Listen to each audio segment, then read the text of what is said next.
Ma'am, আমি আর এই কোম্পানিতে কাজ করবো না। তোমার কি মাথা খারাপ হয়ে গেছে গোপাল? হ্যালো, আরে না না, ওই বাইরে একজন কথা বলছিল। হ্যাঁ হ্যাঁ, না না, কোনো চিন্তা করবেন না, ক্যাশ পুরো রেডি আছে।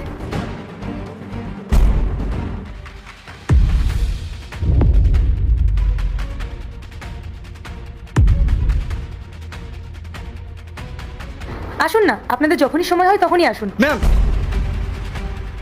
আপনি কি আমার কথা শুনতে পাচ্ছেন না? বিরক্ত করছো কেন গোপাল?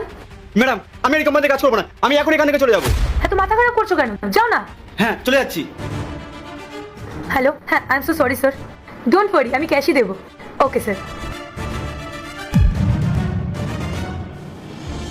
এ কি, এখানে তো 2 টাকার বান্ডিল ছিল, আর একটা কোথায় গেল? কি জানি ম্যাডাম, আমরা তো দেখিনি। ম্যাডাম, আমার মনে হয় সিকিউরিটি গার্ডটা নিয়ে গেছে, আমরা সবাই বিজি ছিলাম, ওই ফাঁকে ওইটা করেছে। হ্যাঁ ম্যাডাম, ও একদম ঠিক কথাই বলেছে। আমি শিওর ওই টাকাটা চুরি করেছে। আপনি ওকে ডেকে এখনই সার্চ করুন, তাহলেই বুঝতে পারবেন। হ্যাঁ, ঠিকই বলেছো। গোপাল, গোপাল! আমাকে আবার কেন ডেকেছেন? আমি তো কাজ ছেড়ে দিয়েছি। গোপাল, এখানে 1 লাখ টাকা ছিল, 50,000-এর 2টো বান্ডিল, আর এখানে একটা বান্ডিল আছে, আর একটা বান্ডিল কই? আমাকে জিজ্ঞেস করছেন কেন? আমি তো জবটা ছেড়ে দিয়েছি, তারপরেও কেন আমার নামে বদনাম দিচ্ছেন?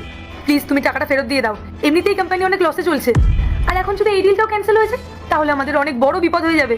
রিকোয়েস্ট করছি তোমাকে, টাকাটা দিয়ে দাও। ম্যাডাম, আমার কাছে টাকা নেই। এই দেখুন, দেখুন ম্যাডাম, আমি গরিব হতে পারি, কিন্তু এরকম কাজ কখনোই করবো না। এই একদম চুপ কর। তুই তো একটু আগে এখানে এসেছিলিস। তুই চলে যাওয়ার পর থেকেই না আমি আমার টাকাগুলো এখানে পাচ্ছি না। আমরা ভালোভাবে জানি যে তুই টাকাটা নিয়েছিস। চুপচাপ দিয়ে দে, না হলে খুব খারাপ হয়ে যাবে।